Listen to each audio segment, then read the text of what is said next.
Grayson is 3 months old and hasn't left hospital since he was born here last October.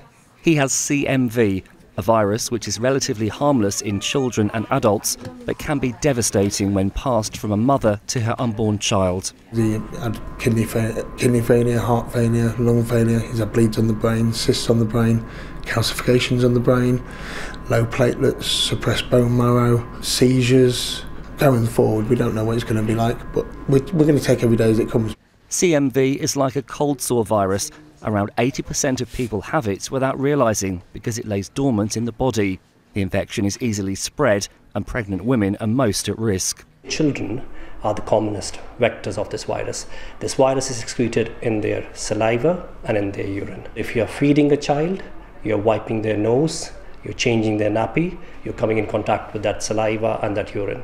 So make sure that you wash your hands with soap and water after you've done any of what you normally do for a child's care.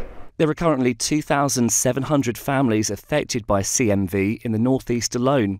It can lead to miscarriage, hearing loss and long-term disabilities.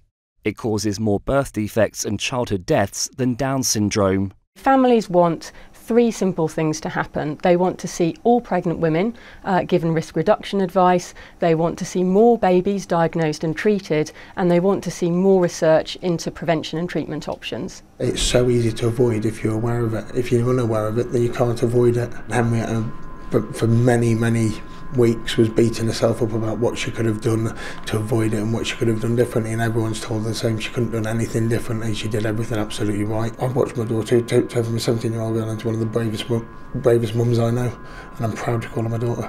Grayson's doctors say that he is a fighter and he could be going home with his family next week. Robin Davies, ITV News.